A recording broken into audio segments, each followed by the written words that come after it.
Hello, good morning student. I hope you are all fine student. So let's start study student. Okay, our first lesson is lesson first जैव विविधता एवं वर्गीकरण. Okay student. तो biodiversity and classification. तो I explain you what is biodiversity and what is classification. तो बच्चों पढ़ने से पहले हम लोग जैव विविधता और क्लासिफिकेशन क्या है इसको समझ लेते हैं. देखिए जैव विविधता क्या है, इसकी डिफिनीशन को अच्छे से समझिएगा. जैव विविधता यानी कि किसी क्षेत्र विशेष में पाए जाने वाले जीवों के विविध प्रकार को उस क्षेत्र की जैव विविधता कहा जाता है. किसी क्षेत्र विशेष में पाए जाने वाले जीवों के विविध प्रकार को उस क्षेत्र की जैव विविधता कहा जाता है. ये इसकी डिफिनीशन हुई. एंड क्लासिफिकेशन क्या है इसको समझिए.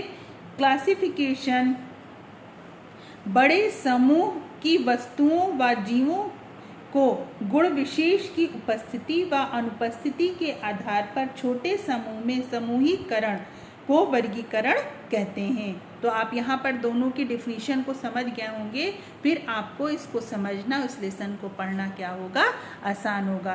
तो माय फर्स्ट हेडिंग इज जैव विविधता यानी बायोडाइवर्सिटी. यानी आप हम लोगों की फर्स्ट क्या है, जैव विविधता और बायोडाइवर्सिटी. हम अपने आसपास देखें तो हमें कई प्रकार के जीवों के समूह दिखाई देते हैं. आप लोग अगर बच्चे अपने आसपास देखिए तो आपको भी क्या दिखाई देते हैं, जीवों के ढेर सारे समूह दिखाई देते हैं. इन जीव समूह के सदस्यों में भिन्नताएं भी हैं व समानताएं भी हैं. आप देखते होंगे इनमें आपस में ये एक जैसे भी दिखते हैं, लेकिन कुछ कुछ आपको इसमें डिफरेंस भी नजर आते हैं. जैसे कि घोड़े, बिल्ली, कुत्ते आदि जानवरों के समूह को दर्शाते हैं तथा नीम, बरगद, जामुन, अनार आदि पेड़ पौधे के समूह को दर्शाते हैं. यानी अपने आसपास आप अपने लिविंग ऑर्गेनिज्म को देखते हैं तो उसमें पेड़ पौधे और हमारे जितने एनिमल्स हैं वो दोनों आते हैं. आपको लगता है ये दोनों तो लिविंग्स हैं, लेकिन इनमें ढेर सारा डिफरेंस है. ओके, यानी प्लांट्स को में और एनिमल्स में डिफरेंस है ना. यदि हम इन दोनों समूह के सदस्यों की लक्षणों की तुलना करें तो हम पाते हैं कि एक विशेष समूह के सदस्य अन्य समूह की अपेक्षा अधिक समान लक्षण लगते हैं. यानी कि अगर आप देखिए यहाँ पर जैसे आपने घोड़े, बिल्ली, कुत्ते आदि जानवरों के समूह जो ये जानवर के समूह को दर्शा रहे हैं, ग्रुप को आपने कहा घोड़ा, बिल्ली, कुत्ते जो हैं ये एनिमल्स ग्रुप है. ओके, एंड नीम, बरगद, जामुन, अनार आदि ये क्या है, ये सब हमारे ट्री में आते हैं, प्लांट में, ये ट्री ग्रुप में हमने इसमें डाल दिया. लेकिन इन दोनों समूह के सदस्यों की अगर हम तुलना करें तो इनके लक्षण क्या होते हैं, हमें लक्षणों की तुलना करें तो हम पाते हैं कि एक समूह विशेष के सदस्य अन्य समूह की अपेक्षा अधिक समान लक्षण रखते हैं. यानी आपको ऐसा लगेगा जो एनिमल्स ग्रुप है इनमें आपस में के जो करेक्टर है वो ज़्यादा आपस में एक दूसरे से मिल रहे हैं इन कंपेयर किसके बच्चों, जो ट्री ग्रुप है. ओके, यानी कि अगर आपने मान लीजिए ये ग्रुप लिया, ठीक है ना, ग्रुप को दो में आपने बांट दिया, एक प्लांट ट्री पेड़ पौधों का समूह बांट दिया और एनिमल्स यानी जानवरों का समूह. तो प्लांट्स ट्री में हमारे क्या क्या थे, अभी हम लोगों ने देखा था नीम, बरगद, जामुन, अनार, ढेर सारे ट्रीज हम लोग के आसपास दिखते हैं. फिर ढेर सारे ट्री और यहाँ पर देखिए तो एनिमल्स में बच्चों जानवर का समूह देखते हैं. तो अब जानवरों के समूह में आपने अभी देखा घोड़े, बिल्ली, कुत्ते, इस तरीके के समूह को देखा ना आपने. तो अगर आप देखें तो ये दोनों हमारे क्या है, लिविंग ऑर्गेनिज्म, सजीव हैं. लेकिन आप ये बोलिए कि क्या जो प्लांट ट्री हैं यानी जो हमारे प्लांट या ट्री पेड़ पौधे हैं, क्या जानवर, इन दोनों के करेक्टर आपस में सेम टू सेम है क्या? नो, इन दोनों के करेक्टर आपस में सेम नहीं. आपको लगेगा इनमें एक लॉन्ग डिफरेंस है, दिखता है ना, एक लॉन्ग है तो दोनों लिविंग्स, लेकिन इसमें फिर भी एक डिफरेंस है. तो उसी को हम समझते हैं क्या क्या चीज़ है ये समूह, उसमें क्या है ऐसा डिफरेंस. फिर देखिए कि लेकिन अगर आप इन दोनों को लिए, जैसे कि दो ग्रुप बनाए, अब इसमें अगर आपने क्या किया कि अगर इसके करेक्टर को, प्लांट्स के करेक्टर को देखा स्टूडेंट, तो प्लांट और ट्रीज के करेक्टर आपस में यानी नीम के, बरगद के करेक्टर काफ़ी मिलते होंगे ना आपस में. इसी तरीके से अगर आप देखते हैं कुत्ते और बिल्ली के करेक्टर्स को, उनके ग्रुप को, तो वो आपस में थोड़े मिलते होंगे, ज़्यादा मिलते होंगे एनिमल्स के करेक्टर. तो आप ये सोचेंगे कि अगर हम जैसे इनको एक एक ग्रुप दे दें कि ये छोटे छोटे ग्रुप ग्रुप, फिर आप इनको फिर से तोड़ के छोटे छोटे ग्रुप में बांट देंगे। यानी कि जो एनिमल्स ग्रुप था उनमें से आप फिर उनको अलग छोटे छोटे ग्रुप में बांटेंगे, और जो हमारा प्लांट पेड़ पौधों वाला यानी प्लांट वाला ट्री का ग्रुप था, इनमें से आप फिर उन सबको छोटे छोटे ग्रुप में बांटेंगे। तो इनके किसके हिसाब से? करैक्टर के हिसाब से। इस समूह के सदस्यों को और भी छोटे छोटे समूह में बांट सकते हैं। उदाहरण के लिए घोड़े का समूह बिल्लियों का, जैसे आपने किया कि जो घोड़े का समूह, कई तरह के घोड़े आते हैं, आपने सबको एक समूह में डाल दिया। बिल्लियों के समूह को आपने बिल्लियों में डाल दिया, काली बिल्ली, सफ़ेद बिल्ली, भूरी, इस तरीके से जो बिल्लियां थी इनको आपने एक समूह बना दिया। कुत्ते की बहुत ढेर सारी स्पीसीज होती है बच्चों, तो उनकी स्पीसीज को उन कुत्ते के समूह में डाल दिया।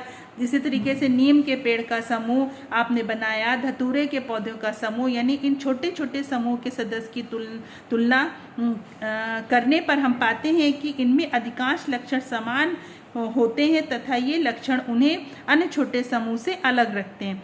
तो आपने देखा कि जो हमारा कैट्स का ग्रुप था और डॉग्स का जो ग्रुप था, अगर इन दोनों के ग्रुप्स की लक्षण आप लोगों ने देखा, इनके करैक्टर, तो इनके करैक्टर में आपने ये देखा कि इनके सदस्य जो आपस में इन समूह के सदस्य मिलते हैं, यानी कि जो इनका आपने अधिकांश लक्षण समान होते हैं। हमने पाया कि जो अधिकांश लक्षण समान होते थे, ये लक्षण उन्हें अन्य छोटे समूह से अलग करते हैं। जैसे कि जो कुत्ते का समूह था, अगर उसके लक्षण आपने देखा और बिल्लियों के समूह के लक्षण को देखा, तो यानी आप ये कह पाएंगे इसमें इतने इतने लक्षण हैं, ये कुत्ते का समूह होगा, ये कुत्ते के समूह में जाएगा, और इसमें ये लक्षण है, ये बिल्लियों के समूह में जाएगा। ये लक्षण इस समूह के सभी सदस्य में मिलते हैं, चाहे वो सदस्य पृथ्वी के किसी क्षेत्र में भी रहता हो, यानी कि वो अर्थ के किसी भी क्षेत्र में रहता हो। डॉग के जो लक्षण है वो डॉग से ही मिलेंगे, कैट के जो लक्षण है वो कैट से ही मिलेंगे, वो चाहे अर्थ के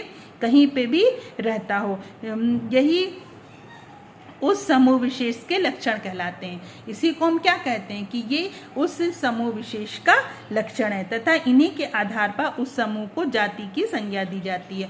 इन्हीं लक्षणों के आधार पर उनको क्या दी जाती है बच्चों? जाति की संज्ञा। उदाहरण के लिए हम मनुष्य के समूह की बात करते हैं। सभी मनुष्य, चाहे वो पृथ्वी पर किसी भी क्षेत्र में निवास में रहते हो, सभी में सुविस्तृत मस्तिष्क होता है, त्वचा पर कम घने बाल पाए जाते हैं। इस प्रकार हम कह सकते हैं कि ये सारे लक्षण मनुष्य जाति के हैं, जो इन्हें अन्य जातियों के सदस्यों से भिन्न बनाते हैं। यानी कि आप अगर मनुष्य के ग्रुप यानी ह्यूमन बींग्स ग्रुप में जाएंगे, तो वो अर्थ पर जितने कहीं पे भी ह्यूमन्स होते हो, जैसे आप यहाँ के यूरोप कंटिनेंट के जो ह्यूमन्स होंगे, एशिया में जो कंटिनेंट में ह्यूमन्स पाए जाते हैं, जो हमारे साउथ के अफ्रीका कंटिनेंट्स में जो हमारे पाए जा रहे हैं बच्चों, साउथ अफ्रीका कंटिनेंट्स में जो हमारे पाए जाते हैं बच्चों, उनमें क्या होता है कि जो समूह है, उस समूह के सारे जो हर ह्यूमन बींग्स हैं, उनके लक्षण सब सेम ही मिलेंगे। वो चाहे कहीं के कॉन्टिनेंट के हो, किसी भी कॉन्टिनेंट में हो, लेकिन उनके लक्षण सबके सेम होंगे। सबके पास एक मस्तिष्क होगा, ब्रेन होगा, सुविस्तृत मस्तिष्क होगा, और त्वचा पर कम बाल होंगे, ठीक है ना। और इस प्रकार पर हम इन्हीं सब लक्षण के आधार पर हम कहेंगे कि ये मनुष्य हैं, ये इस मनुष्य जाति के हैं, जो हमें अन्य जाति के सदस्यों से भिन्न बनाते हैं। आप आसपास ही अपने से यहाँ से जाइए, अगर आप इसी छत्तीसगढ़ के एक स्टेट से दूसरे स्टेट में जाते हैं बच्चों, तो आपको लगेगा कि इसके भी तो दिमाग है, ये भी तो मनुष्य में, तो आप किस वजह से इसको मनुष्य में देते हैं? क्योंकि उसके भी आपको उसके लक्षण आपको अपने जैसे लगते हैं ना, कि हाँ इसके भी 2 पैर 2 आँख 2 पैर 2 आँख, एक नाक 2 कान है, और इसका भी मस्तिष्क है, त्वचा पर कम बाल है, ठीक है ना। ये भी हमारी तरह ही बोल रहा है, तो ये किस कैरेक्टर में, किस ग्रुप में है? ये भी हमारा मनुष्य में होगा। क्या एक ही जाति के सभी सदस्य सारे लक्षणों में समानता रखते हैं? अपने साथियों से चर्चा करें। अभी तो आपका स्कूल नहीं लग रहा है, लेकिन आप ये चीज़ सोच सकते हैं कि जो जैसे मनुष्य है, मनुष्य एक ही जाति के सभी मनुष्य एक ही जाति में ह्यूमन बींग्स में हैं, तो क्या सारे सदस्य जो हैं इस ह्यूमन बींग्स के, उनके लक्षण जो हैं वो सब एक दूसरे से समान हैं? अपने साथियों से चर्चा करें। अभी तक हमने पढ़ा कि जाति के सदस्यों में समानताएं की बात की गई। आइए हम कुछ क्रियाकलाप की सहायता से इनमें पाए जाने वाले अंतरों को समझें। तो आप खुद देखिएगा, जो ह्यूमन बींग्स की बात चल रही है मनुष्य की, तो मनुष्य में भी बहुत लक्षण समान होते हुए भी ढेर विभिन्नताएं पाई जाती हैं। यानी हर मनुष्य एक जैसा तो नहीं दिखता है ना, हर मनुष्य एक जैसा नहीं। अगर एक जैसा दिखता बच्चों, एक जैसे, तो सबके जो फीचर्स थे वो सेम होते, यानी कि सबकी शक्ल एकदम सेम होती, सबकी बोली सेम होती, तो यानी कि सब ह्यूमन बींग्स है, लेकिन सबका जो पहचान है वो सबकी अलग अलग है ना, सबकी बोली अलग अलग है, सबके शरीर की बनावट भी अलग अलग है। तो इसी तरीके से इनमें लक्षण है, समान लक्षण है, समान लक्षण होते हुए भी क्या है, विभिन्नताएं हैं। फिर इसको हम कैसे समझेंगे, एक एक्टिविटी के द्वारा, यानी क्रियाकलाप। फर्स्ट, समान दिखने वाले कोई भी दो पौधों का अवलोकन करें। आप एक्टिविटी में पहले क्या लेंगे, कोई भी दो पौधे यानी प्लांट लेंगे। अपने आसपास लगभग समान आकार के कोई दो पौधे लीजिए और उनको ध्यान से अवलोकन करें व निम्नलिखित सारणी को भरें। देखिए बच्चों, इस एक्टिविटी को आपको करना है और करके क्या करना है, इसको आपको होमवर्क में करना है, ठीक है ना। इस एक्टिविटी को आप होमवर्क में करेंगे, होमवर्क में बुक में ही फिल करेंगे। फिल करके मेरे व्हाट्सएप नंबर पर मैं इसको, आप लोग एक दिन, जिस दिन वीडियो जाएगा उस दिन होमवर्क को सेंड नहीं करेंगे। सिर्फ इस होमवर्क को आप दूसरे दिन सेंड करेंगे, क्योंकि ये एक्टिविटी आपको करना है, इसलिए मैंने इसमें एक दिन का टाइम दिया। इसको दूसरे दिन आप सेंड करके मेरे व्हाट्सएप नंबर पर सेंड करेंगे। ओके बच्चों, तो ये होमवर्क है, सिर्फ इसी लेसन में मैं बात कर रही हूँ। बाकी को तो आपको जो टाइम दिया जाएगा आप उसी टाइम पर होमवर्क को सेंड करेंगे, लेकिन इसमें एक एक्टिविटी है जिसमें आपको दो पौधे लेना है और दो पौधों में क्या देखना है, पौधे का नाम, तने की लंबाई, आपको तने की लंबाई उनकी लेना है, पत्तियों की संख्या देखना है, पत्तियों की आकार व आकृति देखना है कि उनका आकार गोल है, कैसा है, उनकी आकृति क्या है, पत्तियों का रंग देखना है, पत्तियों के किनारे देखने और शिरा विन्यास देखना। शिरा विन्यास आप समझ रहे हैं ना। देखिए दो तरह का शिरा विन्यास पाया जाता है ना, इस तरीके से। एक मान लीजिए ये लीव्स है, एक तो ये है, एक समांतर शिरा विन्यास पाया जाएगा, ठीक। और एक बच्चों इसमें जो लीफ रहती है उसमें इस तरह का जालिका व जैसे लगेगा नेट है, नेट की तरह ऐसे शिरा विन्यास पाया जाता है। ये इस तरह का, ये जालिका व शिरा विन्यास है, ये समांतर शिरा विन्यास है, ठीक है बच्चों। तो आपको इसी को देखना है, ये मैंने कहा समांतर और ये जालिका व शिरा विन्यास, ठीक है ना। और ये समांतर शिरा विन्यास, इन दोनों में आप डिफरेंस देख लेंगे। फिर एक समान दिखने वाले दो पौधों में आपको क्या क्या अंतर दिखाई दिया, आपको ये भी यहाँ पर सेंड करना है कि पौधे तो समान थे, आपने कहा ये दोनों पौधे हैं, लेकिन इन दोनों में भी डिफरेंस है। क्या क्या डिफरेंस है ये भी, क्या आप हूबहू एक जैसे दो पौधे या दो पत्तियाँ ढूंढ सकते हैं, इसको भी आप करिएगा। फिर है एक्टिविटी 2। अब ये तो एक्टिविटी आपने प्लांट में फर्स्ट की, अब सेकेंड एक्टिविटी है एक्टिविटी 2, जिसको बच्चों आपको किस में करना था, क्लास में करना था इस एक्टिविटी को। लेकिन अभी तो हमारी क्लास इस तरीके से नहीं रन कर रही हैं, तो इस एक्टिविटी को आप यहाँ पर ड्रॉप कर दीजिए। तो अगर कर सकते हैं तो आप अपने आसपास आपको लगे कि हाँ कुछ भी जो 3, 4, 5 जो आपके घर के नेबर्स हैं, जिन लड़कों के बच्चों के साथ आप अटैच होंगे या कभी मिलते होंगे, आप उनसे ये एक्टिविटी कर लीजिएगा, और नहीं है तो भी इसको आप छोड़ दीजिएगा। इसको फिर हम लोग बाद में जब स्कूल खुलेगा तब हम लोग इसको कराएंगे, ठीक है। तो बच्चों इस एक्टिविटी को आप छोड़ दीजिएगा, इस एक्टिविटी को हम लोग बाद में कराएंगे। अगर मैं यहाँ पर इसको थोड़ा सा समझा भी दे रही हूँ, इस एक्टिविटी को मत ही करिएगा, सिर्फ इस एक्टिविटी को आप लोग करिएगा, ठीक है ना। इस एक्टिविटी को, क्योंकि ये आपको इजली घर में मिल जाएगा, ये मत करिएगा, क्योंकि आप लोग अभी घर में रह रहे हैं और घर में ही रहिए, वही सेफ है बच्चों। बिला वजह अननेसेसरी बाहर जाना सेफ नहीं है, इसीलिए इस एक्टिविटी को नहीं करना है। यहाँ पर देखिएगा कि अब मैं यहाँ पर आपको ये समझा दे रही हूँ, मोटा मोटी चीज़ों को समझ लीजिए। देखिए, विद्यार्थियों के नाम तो यहाँ पर दिए गए थे, ठीक है ना, लंबाई दी गई थी, वज़न। आप इससे पहले की क्लास करते थे, जब बच्चे आप लोग क्लास में आते थे तो आप देखते थे कि हर स्टूडेंट अलग अलग है, हर की लंबाई आपको अलग दिखती थी ना। कोई स्टूडेंट आपको छोटा दिखता था, कोई औसत दिखता था, कोई लंबा दिखता था। सबका वज़न भी अलग अलग था ना, और तर्जनी उंगली की लंबाई या अंगूठे पर का निशान सबका अलग अलग होता है ना। फिर हथेली की लंबाई और चौड़ाई भी सबकी अलग अलग होती। यानी कि ये सब मनुष्य, यानी जो स्टूडेंट थे, ये सब हमारे क्या थे, ये ह्यूमन बींग्स में हैं, लेकिन सबकी लंबाई अलग था, सबका वजन अलग था, तर्जनी उंगली की लंबाई भी अलग थी बच्चों, अंगूठे का निशान अलग अलग था, आता है ना, सबके अंगूठे का निशान अलग अलग, हथेली की लंबाई व चौड़ाई भी अलग अलग थी। तो यानी ये सब मनुष्य होते हुए भी इन सब में ढेर सारी क्या थी, डिफरेंस था। जब इनमें ढेर सारा डिफरेंस था तो यानी समानताएं होते हुए भी विभिन्नताएं दिख रही है ना, डिफरेंस दिख रहा है ना, इसी चीज़ को हमको समझना है। यानी पौधे हैं, पौधे तो ग्रुप में, ये तो सब प्लांट्स ग्रुप है, लेकिन प्लांट होते हुए भी इनमें भी आपको डिफरेंस दिखेगा। ये एक्टिविटी जब आप करेंगे तब आपको डिफरेंस नज़र आएगा। लेकिन यहाँ पर आपको, यहाँ मैं बता दे रही हूँ, इस एक्टिविटी को नहीं करना है। मैं बार बार बोल रही हूँ, आप घर पे रहिएगा, इस एक्टिविटी को नहीं करना है आपको क्या करना है, सिर्फ आपको समझना है। इससे पहले आप सोचिए, जब आप क्लास जब जाते थे तो आप कैसा आपको लगता था, सारे स्टूडेंट अलग रहते थे, सबकी वज़न अलग रहते थे, सबकी लंबाई अलग थी, सबके अंगूठे के निशान अलग अलग थे, ठीक है ना, अंगूठे के निशान सबके अलग आते हैं, हथेली की लंबाई और चौड़ाई भी सबकी अलग होती, यानी सेम होते हुए भी सब अलग अलग थे। यानी कि इस आधार पर हम कहते हैं कि ग्रुप में समानताएं होते हुए भी सब क्या होते हैं, सब फिर भी सब में डिफरेंस होता है। कौन कौन से लक्षण सभी में समान रूप से पाए गए, फिर कौन से लक्षण ऐसा था जो ये सभी सदस्यों में अलग अलग हैं, क्या सभी अपनी कक्षा में किन्हीं दो विद्यार्थियों के लक्षण पूरी तरह समान दिखाई दिए। तो ये इन एक्टिविटी को तो नहीं, इन क्वेश्चंस को हमको यहाँ पर एज ए स्टूडेंट के रूप में नहीं लेना है, सिर्फ यहाँ पर हमको इसको समझ लेना है। यानी आपको कभी तो लगेगा कि अरे इसके लक्षण तो एकदम समान इससे मिल रहे हैं, और कभी उन्हीं लक्षण में आपको डिफरेंस दिखाई देगा।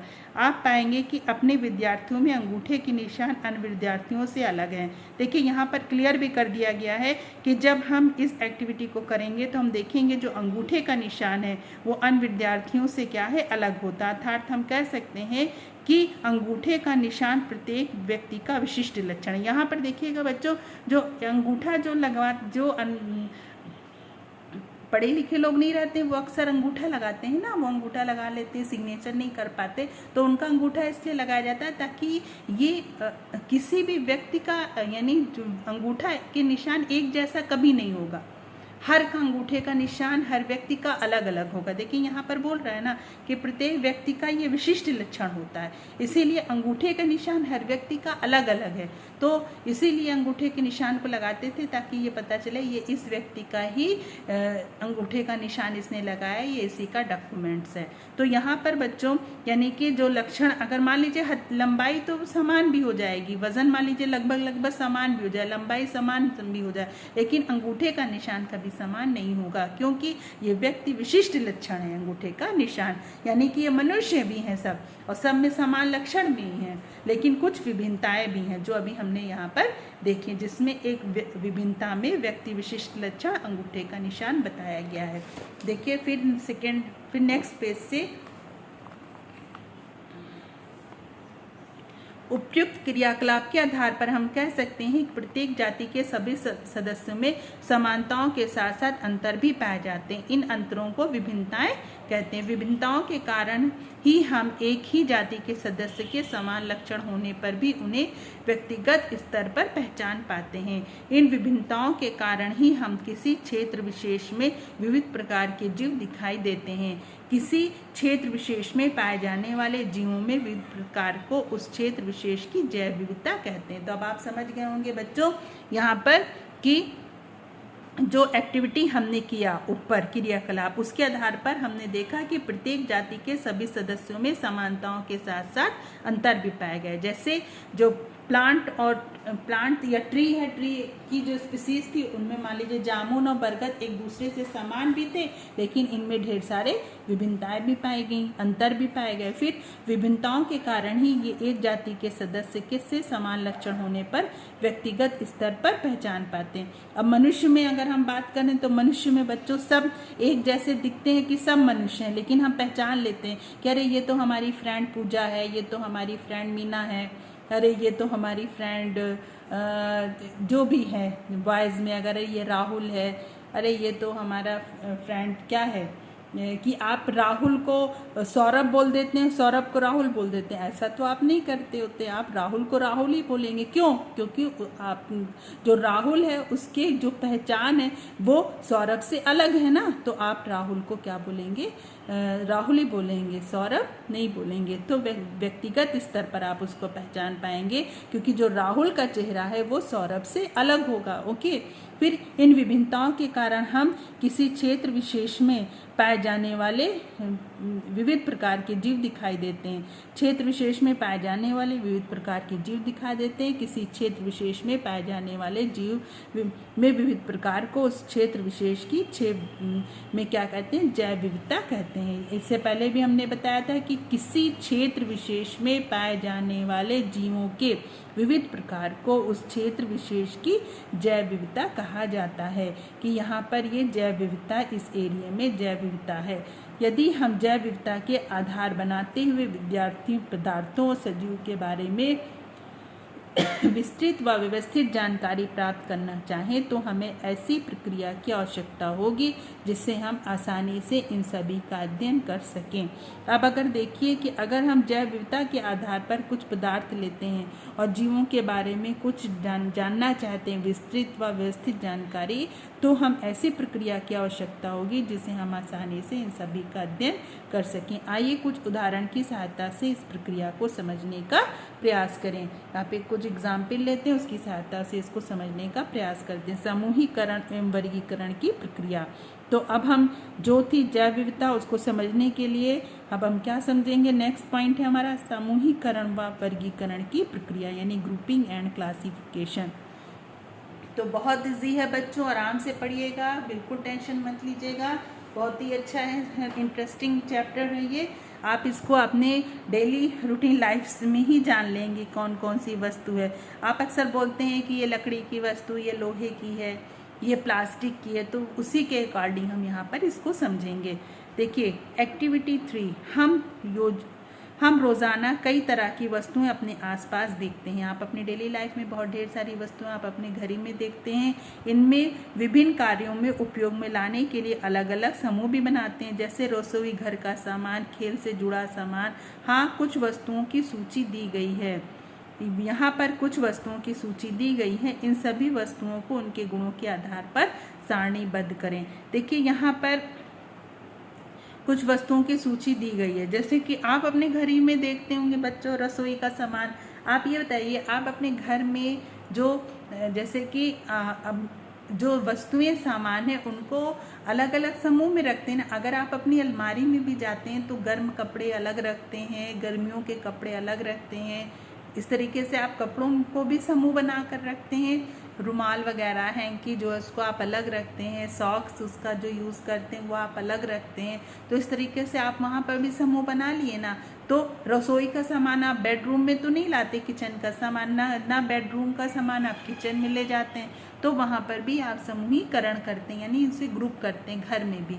तो बहुत ईजी है बच्चों, यहाँ पर आराम से इसको समझ लीजिए। देखिए यहाँ पर कुछ ढेर सारी वस्तुएं दी गई हैं, जैसे प्लास्टिक का स्केल, पुस्तक, पेन, परखनली, लकड़ी का गुटका, लेंस, समतल दर्पण, कांच का गुटका, प्लास्टिक का टुकड़ा, रबर की गेंद, बल्ला, रस्सी, सुई, लकड़ी का स्केल, पेंसिल। ठीक है ना।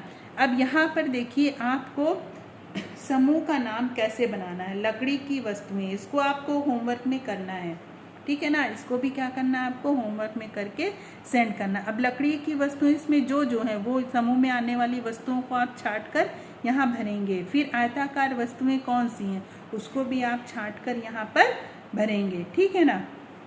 यानी कि कुछ वस्तुओं को आपको लकड़ी की वस्तुओं के आधार पर, आयताकार वस्तुओं के आधार पर, इसको यहाँ पर आपको क्या करना है, भर के होमवर्क में सेंड करना है। मैं इसको बाद में आपको बता दूंगी, लेकिन अभी आप इसको होमवर्क में करके सेंड करिएगा। फिर देखिए 3 क्वेश्चन से आप समूह बनाते समय वस्तु के किन किन गुणों को ध्यान में रखा, ये भी आप बताएंगे। कौन सा ऐसा समूह जिसमें आप अधिकतम वस्तुओं को एक साथ रख पाए, किस विशिष्ट गुण के आधार पर ऐसा समूह बना जिसमें बहुत कम वस्तुएं थी। यानी इन तीनों क्वेश्चंस के आंसर को भी आपको देना है। अगर आप इन तीनों क्वेश्चंस के आंसर को नहीं दे रहे हैं और सिर्फ इसको भर के दे रहे हैं तो भी ठीक है। जो बच्चे इन क्वेश्चंस के आंसर को पुटअप कर सकते हैं वो करिएगा, जो नहीं कर सकते कोई बात नहीं, फिर उसको मैं बता दूंगी, लेकिन इसको तो आप इजी कर पाएंगे बच्चों होमवर्क में। ओके, नेक्स्ट पेज पे देखते हैं। देखिए यहाँ पर आराम से बता भी दिया गया आपको नेक्स्ट पेज पर कैसे है। आपने देखा कि एक समूह की सभी वस्तुओं में कोई एक गुण समान होता है। इसी समान गुण को हम समूह का गुणधर्म कहते हैं। गुणधर्म क्या है कि किसी समूह में जो गुण एक दूसरे से मिले वही हम क्या कहता है, समूह को गुणधर्म।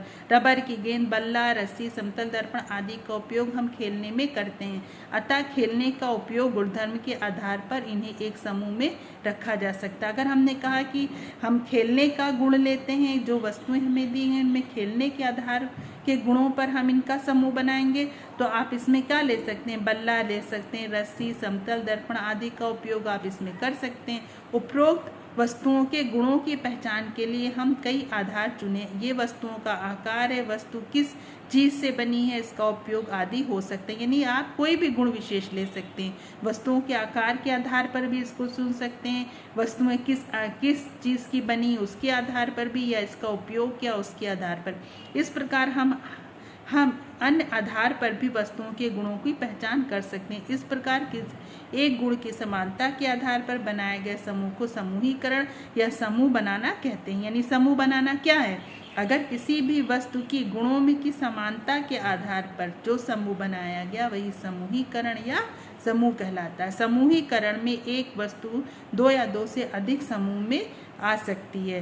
नीचे इन्हीं वस्तुओं को समूहीकृत करने का एक और तरीका दिया गया है। यहाँ पर देखिए एक और तरीका दिया गया है नीचे, इसको ध्यान से देखिएगा। प्लास्टिक की स्केल, पुस्तक, पेन, प्रखनली, लकड़ी का गुटका, लेंस, समतल दर्पण, कांच का टुकड़ा, रबर की गेंद, बल्ला, रस्सी, सुई, लकड़ी का स्केल आदि। अब बच्चों यहाँ पर आपके पास है, इसी के अकॉर्डिंग आप इसको यहाँ पर भर सकते हैं। देखिए लकड़ी की वस्तुएं, लकड़ी की वस्तु में क्या था, लकड़ी का गुटका, बल्ला, पेंसिल, लकड़ी की स्केल, पुस्तक। यहाँ पर देखिए दिया है ना, यहाँ पर देखिए लकड़ी की वस्तुएं, तो यहाँ पर आप आराम से झांक लेंगे लकड़ी की वस्तुओं में कौन कौन सी है। जैसे लकड़ी का गुटका आ जाएगा बच्चों, लकड़ी का गुटका आ गया हमारा, और बल्ला आ गया, लकड़ी का स्केल है, ये सारी क्या है लकड़ी की वस्तुओं में आ गई ना। इसी तरीके से देखिएगा आयताकार वस्तुएं दी गई हैं, तो आयताकार वस्तुएं में आप कैसे ले सकते हैं, जो जिसकी क्या हो, आयताकार हो। अब यहाँ पर दिया जो वस्तुएं लकड़ी से नहीं बनी होती, लकड़ी से बनी नहीं होती हैं, तो प्रखनली, लेंस लकड़ी से नहीं, और जो लकड़ी से नहीं बनी है उसको इसमें ले दिए, प्रखनली, लेंस, समतल दर्पण, कांच का टुकड़ा, सुई, रबर की गेंद, रस्सी, प्लास्टिक का स्केल, पेन, ये सब लकड़ी से नहीं बनी है। कांच से बनी वस्तुओं को छांट लिया गया, प्रखनली, लेंस, समतल दर्पण, कांच का टुकड़ा। ठीक, अब कांच की वस्तुएं जो कांच से नहीं बनी, सुई, पेन, प्लास्टिक का स्केल, रबर की गेंद, रस्सी। तो यहाँ पर आपने देखा कि किस तरीके से ग्रुपिंग हुई है ना। लेकिन यहाँ पर आपको आयताकार चीज़ दी गई है ना, तो आयताकार क्या है, जिसकी आमने सामने की भुजा क्या हो, वो बराबर हो, दोनों 2 साइड्स जिसकी बराबर हो ना, वो हमारे रेक्टेंगल कहलाता है, आयताकार कहलाता है। तो इसमें आप छांट लीजिएगा, आपको जो लगेगा कि जो भी हमारी आमने सामने की भुजा किसके बराबर हो सकती, उसी को आप आयताकार वस्तु में डाल लीजिएगा।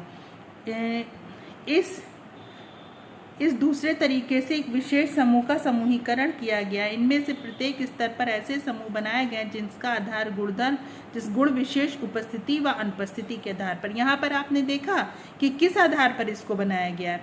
इसका आधार ये है कि इसमें जो गुण विशेष की उपस्थिति व अनुपस्थिति, यानी कि कौन सी वस्तु है जो लकड़ी से बनी है या कौन सी वस्तु है जो लकड़ी से नहीं बनी है, या कौन सी वस्तु है जो कांच की बनी है या कौन सी वस्तु है जो कांच से नहीं बनी, यानी कि वस्तु किससे बनी है इसके आधार पर इसका गुणधर्म किया गया है। ठीक,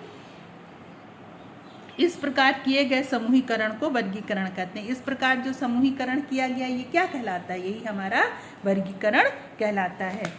नेक्स्ट पेज से, इसमें हम वस्तुओं को वर्गों में, इसमें हम वस्तुओं को किसमें बांटते हैं, वर्गों में बांटते हैं। इसमें हम वस्तुओं को वर्गों में बांटते हैं। एक वर्ग की सभी वस्तुओं में अधिक से अधिक समानताएं होती हैं और उन्हें अन्य वर्ग में नहीं रखा जा सकता। यानी एक वर्ग की वस्तुओं में, अब जो लकड़ी से बनी वस्तु है उसमें लकड़ी की ही जो वस्तु है उसमें लकड़ी से जो गुण है वही ना समानताएं मिलेंगी, कि जो लकड़ी का बल्ला है या लकड़ी से बनी है तो जो लकड़ी का जो बैट है या जो लकड़ी से हमारी स्केल बनी है ये बनी किससे, लकड़ी से, तो इसका गुण विशेष क्या हुआ कि ये दोनों किससे बनी है, लकड़ी से। ठीक, फिर है समूहीकरण व वर्गीकरण का उपयोग हम सभी विषयों में करते हैं, जैसे कि पदार्थों के विलयन का, पदार्थों का विलयन का, मिट्टी का, फिर बलों का, जीवों का वर्गीकरण। इन सभी के बारे में आप अगले अध्याय में पढ़ेंगे। इस अध्याय में हम जीवों के वर्गीकरण का अध्ययन करेंगे, यानी कि इससे पहले, इसके बाद आप देखेंगे पदार्थ क्या है, पदार्थ का वर्गीकरण कैसे हुआ, या जो फोर्स है उसमें क्या है, कितने कितने, जीवों का वर्गीकरण क्या, इन सभी के बारे में हम आगे पढ़ेंगे। आइए हम इन जानने का प्रयास करें कि जीवों की विविधताएं और समानताओं के आधार पर उनका वर्गीकरण समय के साथ किस तरह आगे बढ़ा। अब हम इसमें देखेंगे कि किस तरीके से समय के साथ वर्गीकरण आगे बढ़ा। तो बच्चों, इसको हम नेक्स्ट वीडियो में, नेक्स्ट क्लास में इस पॉइंट को पढ़ेंगे। आप लोग वीडियो को केयरफुली देखिएगा और अच्छे से होमवर्क को सेंड करिएगा। ऐसा नहीं कि कुछ बच्चे होमवर्क सेंड करें बाकी कुछ कर नहीं पा रहे हैं। सारे बच्चे होमवर्क को अटेम्प्ट करने की कोशिश करें, क्योंकि ये आपका इंटरनल असेसमेंट है। जो बच्चे होमवर्क को सेंड कर रहे हैं उनकी लिस्टिंग होती है, ताकि हमको भी पता चलता है कि वो बच्चे रेगुलर क्लास को देख रहे हैं। तो बच्चे, आप don't take tensions, video watch video carefully. Okay student, bye bye, take care.